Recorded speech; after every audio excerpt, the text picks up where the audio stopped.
Bienvenidos a la segunda temporada del podcast de la Sociedad Chilena de Enfermería Oncológica, espacio que nos permitirá conversar con expertos sobre los cuidados de enfermería y los últimos avances de la especialidad. Bienvenidos todos al podcast SEOC. En el marco del Día Mundial del Melanoma, hoy 6 de mayo, queremos abrir una conversación necesaria y muy relevante sobre un tipo de cáncer que, aunque no siempre es el más frecuente, sí es reconocido como uno de los más agresivos y desafiantes cuando no se detecta a tiempo. A nivel global, acá estoy viendo unas cifras, según datos de la Globocan, durante el año 2022 se diagnosticaron más de 330.000 casos de melanoma en el mundo y con cerca de 58.000 muertes asociadas a esta enfermedad.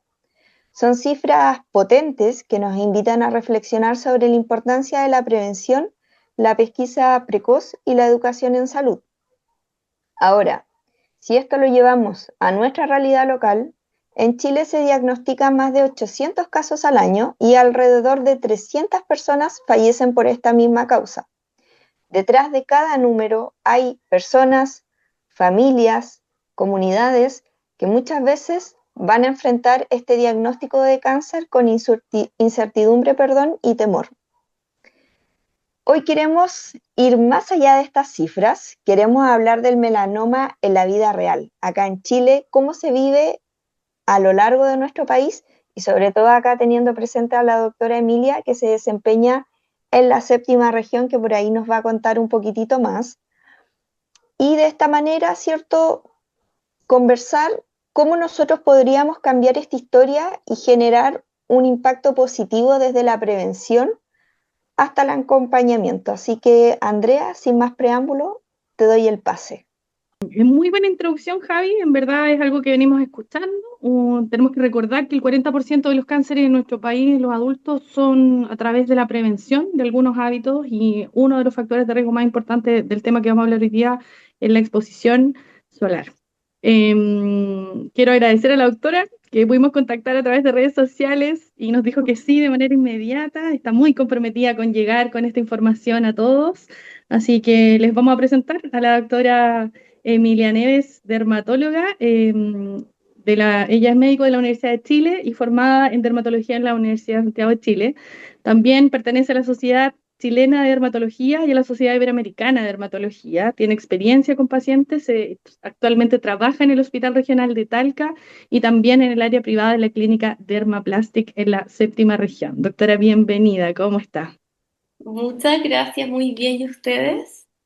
Bien, Muy bien también. expectantes por escucharla. Sí, no, oye, muchísimas gracias por esta invitación. De verdad, siempre es bueno tener una plataforma como para educar más encima a gente que ya sabe algo, que como que le falta redondear un poquitito el tema y con la que podemos generar más impacto. Así que muchísimas gracias por la invitación. Nos gustaría situarnos un poco en la realidad del país, como les mencionaba anteriormente. Y cuando hablamos de melanoma, muchas veces pensamos, ¿cierto?, en las cifras globales, en las cifras nacionales, pero sabemos que la experiencia va a cambiar mucho en el territorio. Si lo vemos, ¿cierto?, ya nuestra geografía es un país muy largo y la realidad cambia mucho desde, por ejemplo, Arica a Santiago, a Punta Arenas, y eso también es súper interesante de analizar. Entonces, en este ámbito, doctora, ¿cómo usted vive realmente el melanoma trabajando en la séptima región?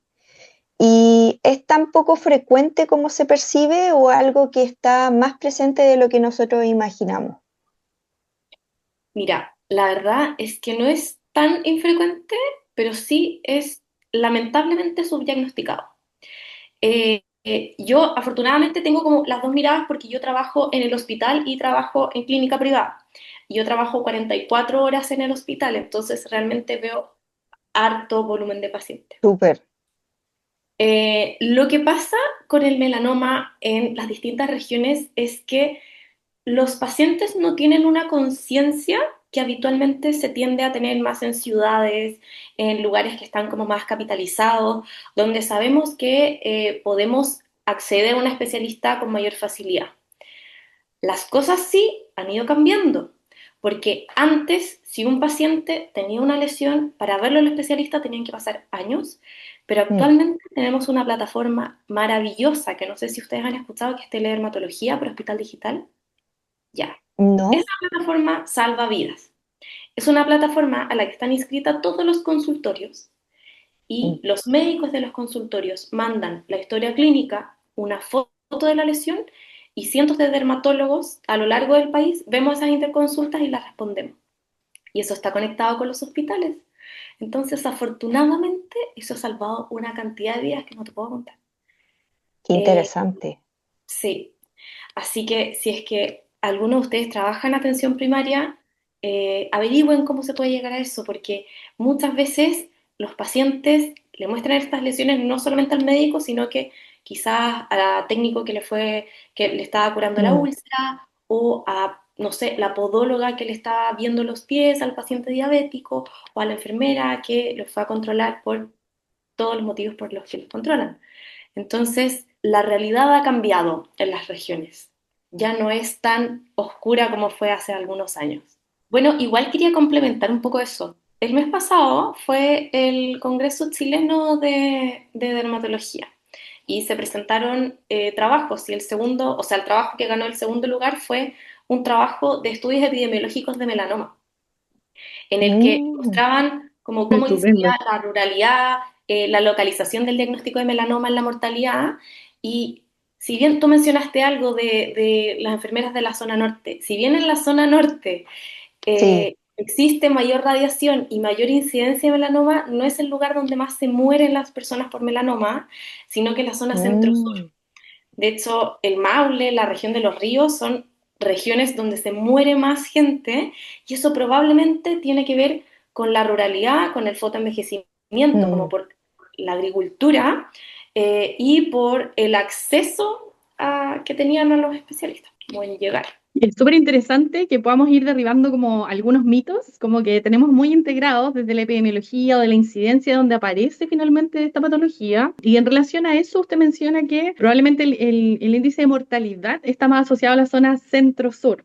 En relación a su experiencia en formación y a su rotación, probablemente en el área metropolitana y hoy día donde se desempeña, en el mismo contexto de la pregunta anterior, ¿cuáles son las diferencias en relación a la pesquisa o el tipo de paciente que consulta en una región donde el número de especialistas es mucho mayor versus en una región que está solo a 252, 56 kilómetros de la región Mm. metropolitana, de donde usted trabaja, también contando un poco sobre su diferencia de historia de manejo entre el área pública en un hospital regional de alta complejidad y en una clínica privada? ¿Cuál es el perfil distinto de este paciente? Hoy yo creo que son cientos de elementos, pero los pacientes de la región del Maule son pacientes que muchas veces llegan y yo digo, este paciente te ha puesto que es agricultor. Uno, por Mm. la frecuencia, es como una de Mm. las actividades económicas más importantes de la región, y lo otro porque también los pacientes como que lo demuestran en su vibra, en la forma de vestir, en cómo llegan, cómo hablan, etc. Y estos pacientes tienden a ser más reticentes a consultar. Entonces, si la lesión no les sangra o no les duele, no les molesta, ¿para qué van a ir a consultar? Eso también tiene que ver con por qué eventualmente se mueren más. Y por ejemplo, es una de las diferencias de por qué los hombres se mueren más por melanoma que las mujeres en Chile. Porque los hombres son más porfiados, a los hombres les cuesta más ir a consultar. Tiene que ir la señora como, oye, anda a verte esa lesión de la espalda que te molesta para que el paciente vaya. Lo otro, en cuanto a la ruralidad y el acceso en regiones, es que es la dificultad de acceso literal, o sea, que el paciente tenga que tomar una locomoción colectiva seguida de otra, que el bus que lo vaya a dejar el vecino y que no sea, por ejemplo, tomarse el metro y andar un par de estaciones a diferencia de Santiago. Yo en el hospital tengo pacientes, por ejemplo, que vienen de Cauquenes, que tienen que levantarse a las 5 de la mañana para llegar al bucecito del hospital que los lleva al hospital de Talca, estar todo el día en el hospital de Talca para devolverse en el bucecito de la tarde. Entonces, implica Mm. que perdieron todo el día en traslado, en estar allá, perdieron un día laboral. Entonces, eso es algo Mm. que a los pacientes les cuesta mucho, que realmente a cualquiera de nosotros nos costaría mucho. Lo otro, ya, en cuanto al sistema público y privado. En el privado la gente tiene un poco más la cultura de hacerse el chequeo de lunares, que es un Mm. tema igual controversial, pero al menos tenemos más diagnóstico precoz de lesiones que en el sistema público. De hecho, salió un estudio el año pasado, que es el estudio más grande en el país que se ha hecho sobre epidemiología del melanoma, en el que muestran que en el sistema público un 26% de los melanomas se encontraban en estadios avanzados al diagnóstico, mientras que en el privado solo un 14%. Entonces, eso habla de la brecha y la diferencia que tenemos en los pacientes del sistema público y el sistema privado. Lo otro, si bien yo digo, tenemos teledermato, excelente, podemos ver a los pacientes súper rápido, igual, por ejemplo, en el hospital de Talca, que vemos 11 comunas de la región, somos 2 dermatólogas. Yo que estoy 44 horas y otra dermatóloga que está 22, entonces tampoco damos abasto con la cantidad de pacientes que consultan. Eso es otra cosa, como que es innegable la cantidad de, la brecha que hay entre los especialistas que se deberían tener y los que realmente hay en el sistema público. Existen hartas brechas, finalmente. Muchísimo. Sí, es súper interesante lo que mencionaba de la telemedicina. Yo desconocía totalmente y creo que es una herramienta súper útil y mejor aún que está en APS cuando es muchas veces ahí donde se podrían diagnosticar bastantes tipos de cáncer de manera precoz y que uno podría intervenir a tiempo. Bueno, según lo que usted comentaba, nos mencionaba varias brechas, pero hay señales que muchas veces pasan desapercibidas en el melanoma o que se subdiagnostican. Voy a comentar algo personal porque se ha hecho harta campaña durante el último tiempo de revisarse los lunares. Bueno, a mí el año pasado, yo acá tenía un lunar al costado de mi cara y de un momento a otro cambió de color, el centro estaba de color más claro, el borde más oscuro. Yo soy enfermera de quimioterapia, entonces comprenderán que yo me iba a hacer una resonancia, un PET, yo me iba a hacer todo.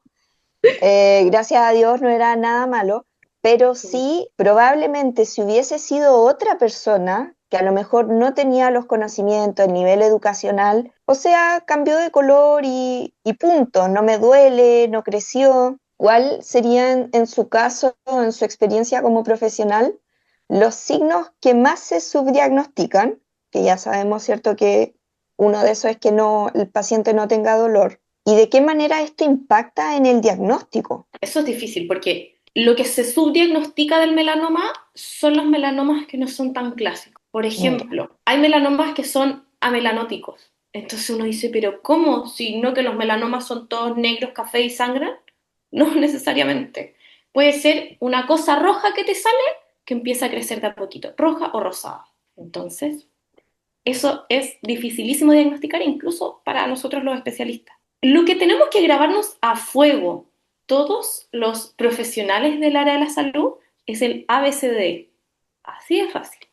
De las lesiones pigmentadas. A, de asimetría. B, bordes irregulares. C, más de un color. D, diámetros mayores a 6 milímetros. Y E, evolución. Es lejos lo más importante, la evolución. Si una lesión te cambia, consulta.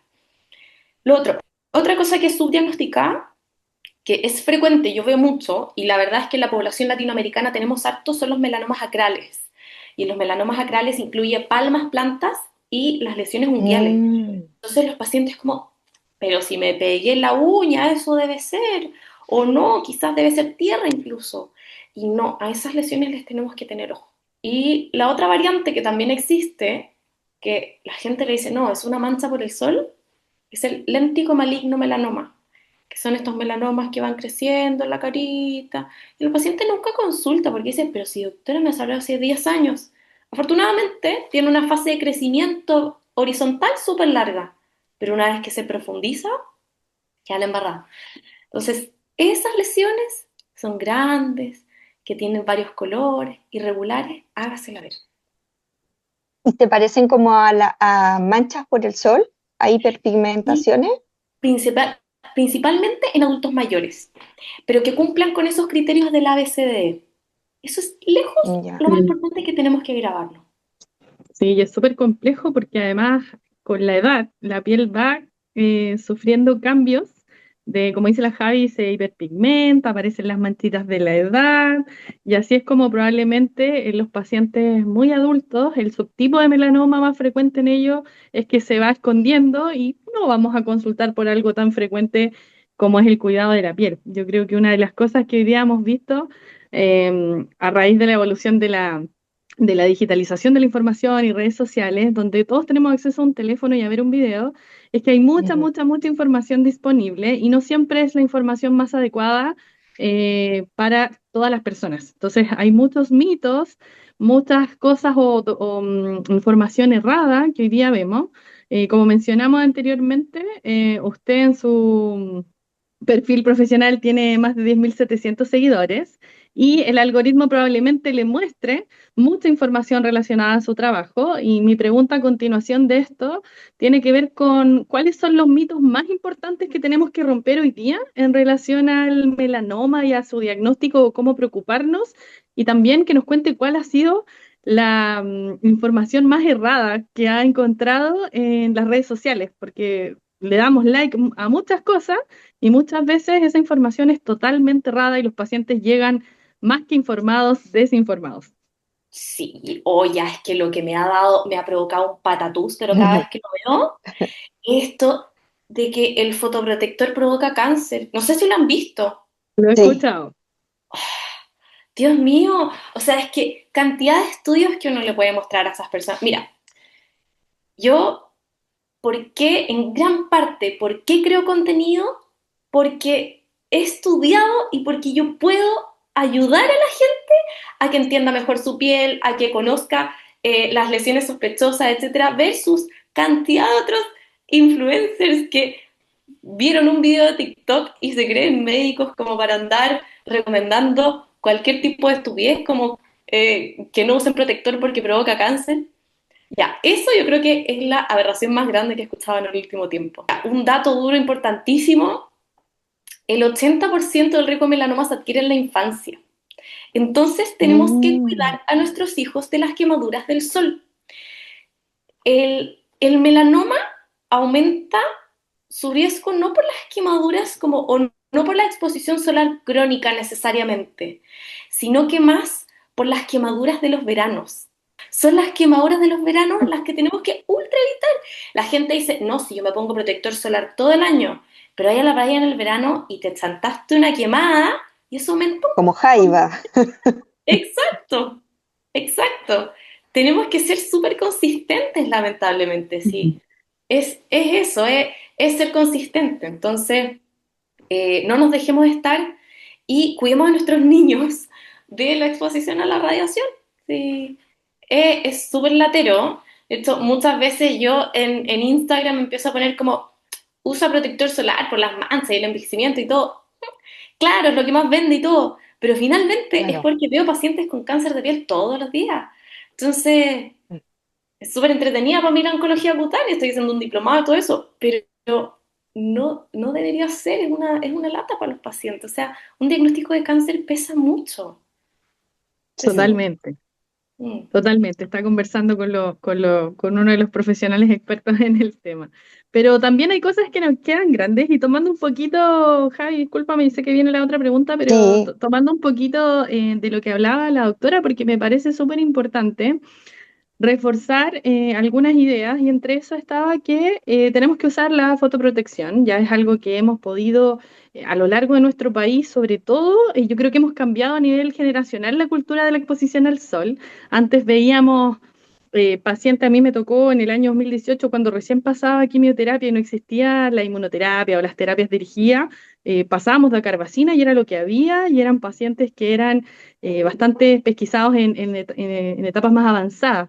Y una de las cosas que hacíamos era revisar que eran por exposición solar frecuente, pacientes bien bronceados, que idealmente sabíamos que estaba muy relacionado a cómo yo me iba a ver en el verano, ¿cierto? De que si tomaba, me ponía acelerantes o bajo protector solar, están estos acelerantes con factor 4. En relación a eso y para redondear la idea anterior, ¿qué tipo de factor tenemos que utilizar en los niños? cada cuánto, cuáles son las recomendaciones del buen uso del factor o el protector solar, porque yo creo que eso es importante, no basta con que me lo ponga en la mañana y que eso me dure hasta el otro día. Entonces, si podemos hacer algunas recomendaciones para niños y adultos para reforzar esa idea de protección. Bajo los 6 meses de edad no está aprobado el uso de protector solar. Ahí es solamente no exponer la guagua a la radiación, ropa larga, gorrito, dejarlo en la sombra. Eso es lo más importante. Entre 6 meses y 2 años, protectores solares minerales. Y de los 2 años hacia arriba, cualquier tipo de protector solar. Los minerales son los que tienden a dejar un poquito más blanco, más como mimo, pero una guagua de 2 años da lo mismo, no se va a sacar la selfie para Instagram, así que no importa. Ya, el protector solar hay que aplicarlo idealmente cada 3 horas. Además, hay que aplicarlo cada vez que se metan al agua y se salgan, cada vez que se sequen con la toalla, si hacen la escalopa después se sacuden. Después de todas esas actividades que puedan eventualmente remover un poco el protector solar, hay que volver a aplicarlo. Lo otro es la cantidad de protector solar que hay que aplicarse, porque muchas veces los pacientes me dicen, no, doctora, es que me compré este protector solar que me salió súper caro, entonces me echo un poquitito y con eso estoy. Y yo, mi caballero, no importa, cómprese el más barato, factor 50, el más barato que encuentre en la farmacia, pero échese harto y a cada rato. Y eso es lo que ustedes les tienen que recomendar, porque si bien encontramos protectores solares de 20, 30, 40 lucas, sí tienen otros beneficios, principalmente más cosméticos, pero la protección contra el cáncer de piel te lo da la gran mayoría de todas las marcas que tengan factor 50. En Chile está súper normado el etiquetado de los protectores solares, entonces cualquiera nos va a servir, chicos. ¿Qué más de fotoprotección? Eso, también la fotoprotección no solamente es ponerse el bloqueador, que en verdad no es bloqueador porque no bloquea, sino que protege un poco, sino que es usar todas las otras medidas físicas para evitar exponernos tantos a la radiación. Por ejemplo, gorrito, lentes, poleras UV manga larga, no exponernos en las horas de mayor radiación. Todo eso también contribuye a que reduzcamos nuestra carga de mutaciones asociadas a la radiación. Mm. Doctora, ¿y hay Y otros también, factores protectores, disculpa Javi, que más allá de la fotoprotección que podríamos a lo mejor ponerlo como una de las formas de protegernos? La alimentación, el consumo de agua y los otros factores de riesgo relacionados. ¿Hay evidencia que nos ayude? ¿Existen otras cosas que podamos ayudar a tener una buena calidad de piel o independiente de la exposición, digamos, externa del sol? De elementos internos, la verdad es que poco. Por ejemplo, lo que dijiste del agua. En verdad, el consumo de agua como que no se asocia mucho a la hidratación de la piel. Eso es un mito súper frecuente. Así como, ¿por qué tengo la piel seca si es que tomo mucha agua? Es porque no tiene nada que ver. La piel se hidrata con cremas, no con agua, lamentablemente. Y de cosas internas, mira, la verdad, mantener una dieta equilibrada con importante consumo de plantas, con antioxidantes, porque los antioxidantes como el beta-caroteno, como los antioxidantes que encontramos en gran variedad de frutas y verduras de colores, nos ayuda harto. Las verduras de color naranjo, como la zanahoria o la naranja o ese tipo de cosas, tienen gran cantidad de un componente que se llama beta-caroteno. Yo creo que lo han escuchado.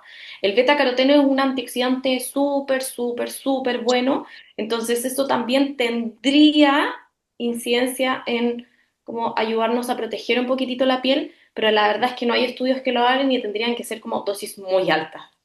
bueno, yo quería hacer un comentario con respecto a lo que mencionaba sobre las medidas de protección, que Ujú. uno muchas veces en el verano, sobre todo, nos aplicamos bloqueador solar en los brazos, en la cara, pero nos olvidamos de otras partes del cuerpo, por ejemplo, los pies. Es súper importante. Uno anda con sandalias, se aplica crema hidratante, pero ahí no llega el bloqueador, entonces, o en las manos, por ejemplo. Es súper importante porque podemos creer que nos estamos protegiendo súper bien, pero estamos olvidando partes de nuestro cuerpo que igualmente quedan expuestas a la radiación. Otra Eso lo cosa encontré súper sobre, importante. sí, Díganos. po. Otra cosa sobre como la exposición en el verano es que Muchas veces tengo pacientes que dicen, pero sí, doctora, yo no tomo sol. Claro, porque la gente asocia tomar sol a ir a la playa a instalarse o a la piscina, pero son personas que trabajan a la intemperie, entonces eso realmente ya es recibir la radiación. Eso es otro mito que hay que derribar, que se puede recibir la radiación durante todo el año y durante prácticamente todo el día y todo tipo de actividades. No es necesario que nos instalemos a recibir daño por el sol. Afortunadamente, durante los últimos años y sobre todo ahora, acá en los años 2000, hemos tenido un boom en las terapias oncológicas. Tenemos las terapias dirigidas, inmunoterapia. Y en este sentido, Doc, ¿cómo usted ha visto la evolución de las terapias oncológicas para tratar el melanoma? Y si es que esto ha cambiado un poco el pronóstico que tienen los pacientes. Hoy demasiado. Es que yo creo que la innovación en la inmunoterapia del melanoma es como de los cambios más importantes que ha habido en la oncología en los últimos años. Yo la verdad no llevo tantos años, no llevo mucho tiempo ejerciendo como dermatóloga, entonces no podría decirte como antes se me morían todos los pacientes, porque... Pero de lo que he estudiado y de lo que me cuentan mis colegas que trabajan hace muchos años, es que es otra historia de cómo era hace 10 15 años. O sea, antes, hace 10 15 años, un paciente con melanoma de etapa 4, tú le decías, lamentablemente el pronóstico es de menos de un año. Listo. Porque teníamos quimioterapias que eran súper poco dirigidas, que tenían muchos efectos tóxicos y que la verdad no tenían mucha respuesta en el melanoma en sí. Mientras que actualmente con las terapias dirigidas, con la inmunoterapia, la historia es otra. O sea, podemos tener un paciente con melanoma etapa 4 con sobrevida a los 5 años, pero fácilmente. Entonces ha cambiado muchísimo la historia en el melanoma y siguen saliendo todos los años más cosas y más alternativas y más guías como para que todos los profesionales que trabajamos con nuestros pacientes tengamos la historia súper clara. Y si bien todos los pacientes se tienen que presentar en un comité oncológico para que estemos todos de acuerdo y todos sepamos como, sí, nivolumab y ipilimumab, o sí, eso, como que ya la historia es otra, afortunadamente. Siguen siendo terapias que no siempre se tiene el acceso más fácil o más rápido. Mm. Por ejemplo, en Talca acá no tenemos cómo determinar la mutación BRAF. No sé si... Ya. No se puede. Entonces, si tenemos un paciente con crisis visceral de melanoma, no podemos determinarla para ver si le podemos dejar la inmune. Pero, pero sí tenemos nivolumab, sí podemos pedirle un PET, sí tenemos otros accesos, o sea, acceso a otras cosas. Y sí ha mejorado mucho su sobrevida, mucho. Mm. Entonces, estamos Y agradecidos. actualmente entonces la terapia que tienen más, o a la que obviamente tienen acceso, me imagino, es nivolumab, Nivolumab. es lo más frecuente. Sí, sí, Y ha tenido buena respuesta con sus pacientes en la experiencia en este último tiempo. sí, sí. O sea, es que hay de todo en la viña del Señor, entonces también muchas cosas dependen de los pacientes. Hay pacientes que incluso abandonan Claro. terapia, pero sí, en general sí he tenido buena respuesta de mis pacientes. Súper bueno, sin duda las terapias dirigidas y la inmunoterapia en general, el desarrollo de las terapias biológicas vino a ayudar un poquito sobre todo a abordar a estos cánceres que si bien tenían una incidencia menor, hoy día tenemos también que recalcar que hemos generado más conciencia de estar mirando, así como dijimos, el ABCD, de estar como preocupándome si me aparece alguna manchita en algún lugar de la piel. Yo creo que hemos evolucionado a poder mirarnos también y a evaluarnos corporalmente. Es algo que uno, si mira hacia atrás, no era tan frecuente, sobre todo en la población adulta, que es finalmente donde hoy día tenemos más incidencia. Así que yo creo que hemos avanzado en general. Nos queda un largo camino porque tenemos altos números de casos. Yo leía más o menos 620 a 800 pacientes por año de mortalidad en Chile, y eso es bastante, porque en general además esta es una patología que pesquisamos lamentablemente, como usted mencionó al inicio, paciente llega cuando ya la lesión está muy ulcerada y es lo que vemos a nivel de la piel. Sin embargo, cuando hacemos el PET o cuando hacemos algún escáner, no es tan bueno el pronóstico, la tipificación ya está en estadios bastante avanzados. En relación a eso y a que vemos a estos pacientes que tienen esta enfermedad un poquito más avanzada y como usted dijo, en relación a todas las brechas territoriales, sociales, educacionales que usted ve en la región del Maule y que también pudo ver probablemente en Metropolitana, ¿cuáles son los desafíos emocionales para usted como profesional del área de la salud? Y también en lo que usted ve en lo que va a ser el desarrollo del tratamiento de este paciente. Mm, Mira, te podría hablar de dos tipos de pacientes, de los pacientes que tuvieron un melanoma y que se curaron y de los pacientes que tienen un melanoma y que están en inmunoterapia o que están en seguimiento o en espera de la biopsia en linfonodo sentinela, etc. De los pacientes que tuvieron un melanoma y se curaron está la ansiedad de que cada vez que van al control con el dermatólogo, por favor no les vayamos a encontrar otra lesión. O si encontramos una lesión que nos queda la duda y le decimos, mira, mejor biopsiemos, está ese miedo, ese terror a que la biopsia no vaya a salir buena. Eso es un desafío importante, el hecho de tranquilizar a los pacientes, pero también hacerlos conscientes de que tenemos que hacer estas cosas, hay que ocuparnos, entonces no minimizarlo y no dejar de hacer las cosas que hay que hacer.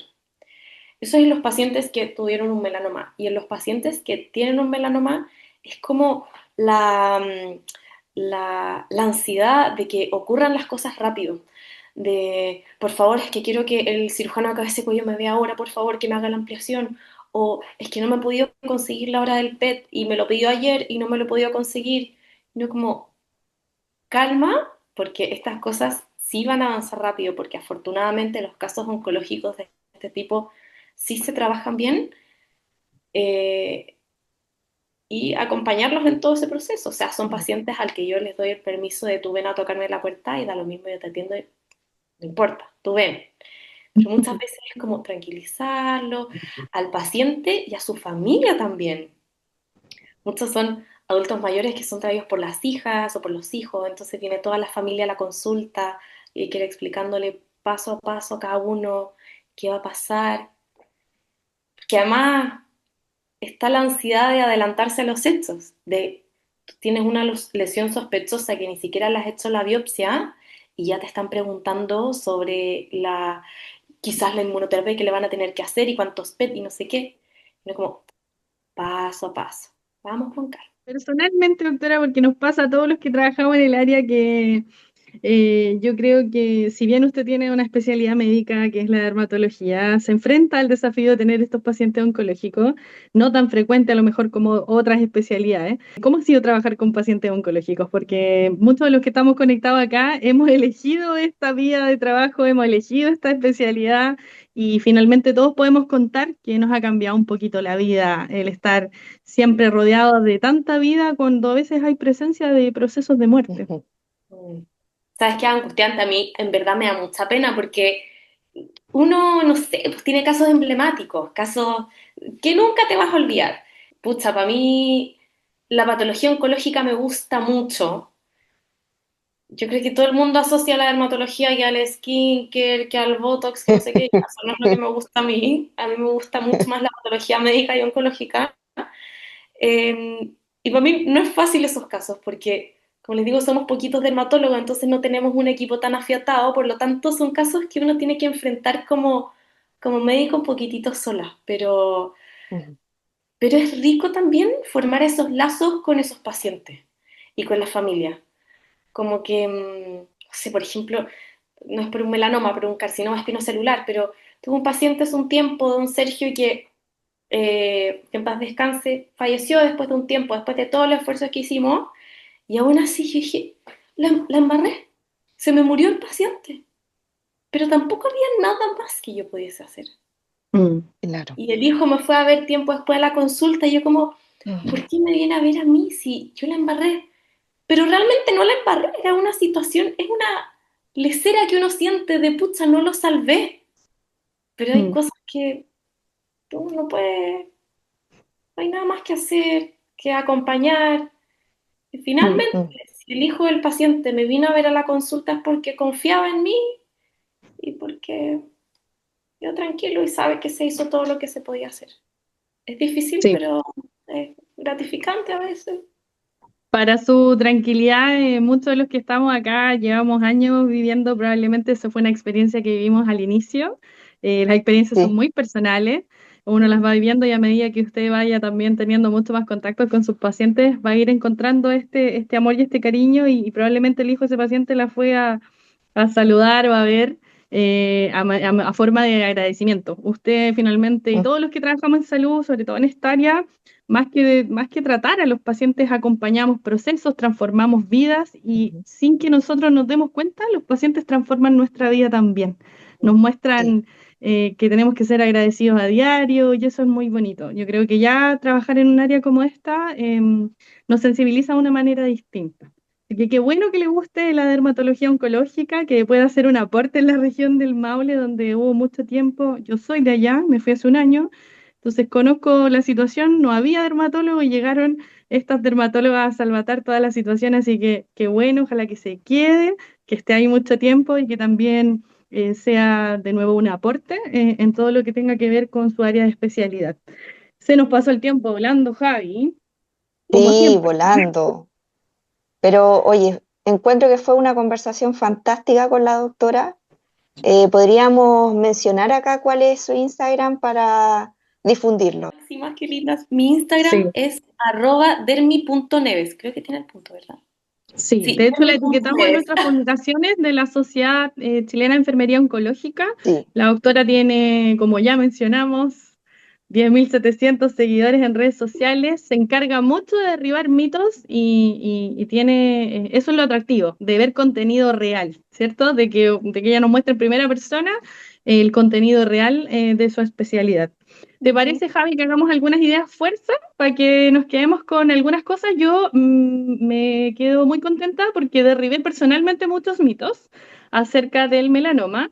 La primera idea fuerza que tengo es para contarle a todos los colegas que se han ido conectando y también a quienes nos vayan a escuchar después, que averigüemos más y sepamos más sobre la estrategia de telesalud, de telemedicina del Ministerio de Salud, que lo que busca es llegar con especialistas a esos lugares más recónditos, ¿cierto?